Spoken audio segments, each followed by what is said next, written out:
قومی آواز کے ناظرین خوش آمدید۔ اب ہوگا دمادم مست قلندر۔ پاکستانیوں کو گھبرانے کی ضرورت نہیں، عالم اسلام کی چودراہٹ اب پاکستان ہی کرے گا۔ پاکستان نے عرب ممالک کو خیر بات کہہ کر مسلم امہ کا نیا طاقتور اتحاد بنا لیا۔ امریکہ، اسرائیل سمیت بھارت کی نیندیں حرام ہو گئیں۔ عالمی سطح پر بڑے بڑے نئے اتحاد قائم ہو گئے۔ انٹرنیشنل پالیٹکس میں بونچال سا آ گیا۔ بلی نہیں جناب، خطرناک بلے تھیلے سے باہر آ گئے، جن کا پلان غریب مسلمان ممالک کو ہڑپ کرنا ہی تھا۔ عرب ممالک کے عیاش بادشاہوں کے گھناؤنے چہرے دنیا کے سامنے بے نقاب ہو گئے۔ آج کی ویڈیو میں ہم آپ کو بتائیں گے کہ کن ممالک کے ساتھ مل کر مسلم امہ کا نیا طاقتور بلاک G5 عالمی طاقتوں کے لیے خطرے کی گھنٹی بن چکا ہے۔ عرب اسرائیل الائنس کے بعد پاکستان چین کے خفیہ پلان نے امریکہ کی چیخیں نکال دیں۔ دوستو، ویڈیو میں آگے بڑھنے سے قبل اگر آپ نے قومی آواز کو ابھی تک سبسکرائب نہیں کیا تو اسے سبسکرائب اور بیل آئیکن پر کلک ضرور کریں، کیونکہ یہ میری اور آپ کی نہیں بلکہ پوری قوم کی آواز ہے۔ گریٹر اسرائیل کے مقابلے میں مسلم امہ کا ایسا زبردست نیا طاقتور بلاک بن چکا ہے جس نے عالمی طاقتوں کی نیندیں حرام کر دی ہیں۔ عرب اسرائیل الائنس کے بعد پاکستان چین نے مل کر پلان بی پر تیزی سے کام شروع کر دیا اور اب بڑی خبر کے مطابق نیا طاقتور بلاک G5 بن چکا ہے۔ دوستو، اس وقت عالمی سیاست کا مرکز نگاہ صرف پاکستان ہی ہے۔ پاکستان چین کا گیم چینجر منصوبہ سی پیک اسرائیل، امریکہ، عرب ممالک اور بھارت کو پہلے دن سے ہی کھٹک رہا تھا۔ عرب ممالک کو معلوم تھا کہ اگر پاکستان چائنا کا سی پیک شروع ہو گیا تو بھارت اور عرب ممالک کی معیشت زمین بوس ہو جائے گی، کیونکہ اس جائنٹ منصوبے سے سی پیک کے بعد دنیا کی تجارت کا زیادہ تر دار و مدار اسی سی پیک کے ذریعے ہوا کرے گا۔ اس لیے عرب ممالک اپنی ڈوبتی معیشت کو بچانے اور اپنے عیاشی کے اڈے چلانے کے لیے آج صہیونی طاقتوں کی گود میں جا بیٹھے ہیں۔ لیکن پاکستان اور چین بھی آنکھیں بند کر کے نہیں بیٹھے۔ اب بڑی خبر کے مطابق پاکستان چین نے گریٹر اسرائیل کے بعد مسلم امہ کا ایک نیا طاقتور اتحاد بنا لیا ہے، جس میں پاکستان، چین، روس، ترکی اور ایران شامل ہیں، کیونکہ اس وقت عرب ممالک کا جھکاؤ کسی اور طرف نہیں بلکہ امریکہ اور اسرائیل کے ساتھ مل کر اپنی معاشی اور دفاعی ضروریات کو پورا کرنا ہے، کیونکہ عرب ممالک جانتے ہیں کہ اگر مسلم امہ کا نیا اتحاد G5 بن گیا تو پھر پاکستان، چین، ایران، ترکی کو روکنا کسی کے بس میں نہیں رہے گا۔ روس، چائنا کے پاس دنیا کے خطرناک ترین ہتھیار موجود ہیں۔ ایران، ترکی دونوں قدرتی ذخائر سے مالا مال ہیں۔ سی پیک ویسے ہی بہت جلد پاکستان کی تقدیر بدلنے جا رہا ہے۔ اب عرب ممالک کو ڈر ہے کہ اگر انہوں نے اسرائیل اور امریکہ کے ساتھ ہاتھ نہ ملایا تو ایران اور ترکی یقینی طور پر عرب ممالک کو آنکھیں دکھائیں گے۔ ویسے بھی 2023 میں خلافت عثمانیہ کا 100 سالہ معاہدہ بھی ختم ہونے جا رہا ہے، جس کا خوف بھی عرب ممالک کو کھائے جا رہا ہے۔ دوستو، اس وقت اسرائیل، امریکہ جیسی طاقتیں ہر طرح سے اس کوشش میں لگے ہوئے ہیں کہ G5 کا نیا طاقتور اتحاد کسی صورت نہ بنے۔ اس کے لیے کبھی سعودی عرب چین کے ساتھ گزشتہ سال کیے گئے $10 ارب کے معاہدہ منسوخ کرنے کی خبر دیتے ہیں تو کبھی پاکستان سے $1 ارب کی فوری واپسی کا مطالبہ شروع کر دیتے ہیں۔ کبھی سعودی عرب پاکستان کو اپنے ملک سے پاکستانیوں کو بے دخل کرنے کی دھمکی دیتا ہے۔ امریکہ اس نئے طاقتور اتحاد کے اہم ملک ایران پر نئی پابندیاں لگانے کی سفارش کرتا پھر رہا ہے، لیکن سلامتی کونسل سے بھی امریکہ کو منہ کی کھانا پڑی۔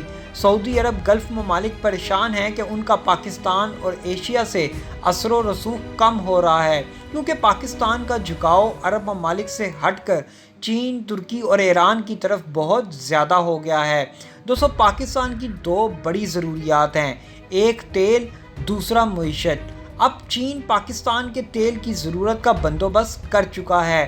ہم نے کچھ عرصہ قبل یہ خبر دی تھی کہ سی پیک کے بدلے میں ایران پاکستان کو 5 سال تک انتہائی سستے داموں تیل آسان شرائط پر فراہم کرے گا۔ دوسری طرف ترک صدر طیب اردگان چند روز قبل ہی قدرتی ذخائر ملنے کا اعلان کر چکے ہیں، جس میں ماہرین کا کہنا ہے کہ ترکی کو نہ صرف گیس کا ایک انتہائی بڑا ذخیرہ مل گیا ہے، بلکہ یقینی طور پر ترکی کے اس حصے میں تیل بھی موجود ہے، اور ترکی پاکستان کا برادر ملک ہونے کے ناطے پاکستان کے تیل کی کمی کو ضرور پورا کیا کرے گا، جس کے بعد دوستوں یقینی طور پر سعودی عرب کی چھٹی ہو جائے گی۔ پاکستان کی خارجہ پالیسی انتہائی جارحانہ ہو چکی ہے۔ اب پاکستان کسی کے کہنے پر اپنی خارجہ پالیسیاں ترتیب نہیں دیتا، بلکہ وہی فیصلے کرتا ہے جو پاکستان کے مفاد میں ہوں۔ پاکستان اب نئے اتحادی بنا رہا ہے، پرانے اتحادیوں کو خیر بات کہہ کر نئے دوست ملکوں کے ساتھ ایک نیا اتحاد بنانے جا رہا ہے۔ عرب اسرائیل الائنس کے بعد پاکستان نے اپنی پوزیشن بدل لی اور پلان بی پر تیزی سے کام شروع کر دیا۔ دوستو، سب سے بڑی خبر کے مطابق اس وقت چائنا مڈل ایسٹ کی سیاست میں داخل ہو چکا ہے۔ اب چائنا مشرق وسطیٰ میں لگی آگ کو بھی ٹھنڈا کرنے جا رہا ہے، جہاں امریکہ کو بہت بڑی شکست ہوگی۔ ایران، ترکی اس وقت پاکستان چین اتحاد میں شامل ہیں۔ ایک اچھی خبر کے مطابق اگلے 1-2 روز میں قطر بھی پاکستان چین کے نئے طاقتور بلاک G5 میں شامل ہونے کا اعلان کر دے گا۔ امریکہ ہر طرح سے کوشش میں ہے کہ اس نئے بلاک کو فوری طور پر توڑا جائے۔ اردوان کی حماس رہنماؤں سے ملاقات۔ امریکہ نے ترکی کو دنیا میں تنہا کرنے کی دھمکی دے دی۔ امریکہ کی ترکی کو تنہا کرنے کی دھمکی ایک ایسے وقت میں سامنے آئی ہے جب ایک نیا بلاک G5 سامنے آ چکا ہے۔ امریکہ نے ترکی کو تنہا کرنے کی دھمکی دیتے ہوئے ترک صدر اردوان کی حماس کے 2 رہنماؤں سے ملاقات پر شدید اعتراض کرتے ہوئے واشنگٹن نے کہا کہ اس طرح کے اقدامات سے فلسطین کے عوام کے مفادات کو بھی نقصان پہنچے گا۔ امریکی اسٹیٹ ڈپارٹمنٹ کے ترجمان مورگن اورٹاگس کی جانب سے جاری بیان میں کہا گیا کہ امریکہ کو ترک صدر اردوان کی جانب سے حماس کے 2 رہنماؤں کی استنبول میں 22 اگست کو میزبانی پر شدید اعتراض ہے۔ انہوں نے کہا کہ حماس کو امریکہ اور یورپی یونین نے دہشت گرد تنظیم قرار دیا ہوا ہے، اور طیب اردوان سے ملاقات کرنے والے دونوں عہدیداروں کو عالمی سطح کے دہشت گرد قرار دیا جا چکا ہے۔ اسٹیٹ ڈپارٹمنٹ کا کہنا تھا کہ امریکی ریوارڈز فار جسٹس پروگرام ان میں سے ایک فرد کی متعدد دہشت گردی کے حملوں اور اغوا میں ملوث ہونے سے متعلق معلومات اکٹھی کر رہا ہے۔ ترجمان نے اپنے بیان میں کہا کہ صدر اردوان اس تنظیم سے مسلسل رابطے میں ہیں، جس سے ترکی خود عالمی برادری سے تنہا ہو سکتا ہے اور فلسطین کے عوام کے مفادات کے لیے نقصان دہ ہے، اور غزہ سے ہونے والے دہشت گردی کے حملوں کو روکنے کی عالمی کوششوں میں رکاوٹ آ رہی ہے۔ یاد رہے کہ اسرائیلی اخبار یروشلم پوسٹ نے 2 روز قبل اپنی رپورٹ میں کہا تھا کہ حماس کے رہنما اسماعیل ہنیہ نے استنبول میں صدر رجب طیب اردوان سے ملاقات کی تھی۔ دوستو، اب دیکھنا یہ ہے کہ مسلمانوں کا یہ نیا طاقتور بلاک G5 کون سے خطرناک اعلانات مستقبل میں کر سکتا ہے۔ کیا یہ بلاک کشمیر اور فلسطین کے مسلمانوں کا مسئلہ حل کرانے میں کامیاب ہو جائے گا؟ اپنی رائے سے ہمیں کمنٹ سیکشن میں ضرور آگاہ کریں۔ ایسی مزید معلوماتی ویڈیوز دیکھنے کے لیے قومی آواز کو سبسکرائب اور بیل آئیکن پر کلک ضرور کریں، کیونکہ یہ میری اور آپ کی نہیں بلکہ پوری قوم کی آواز ہے۔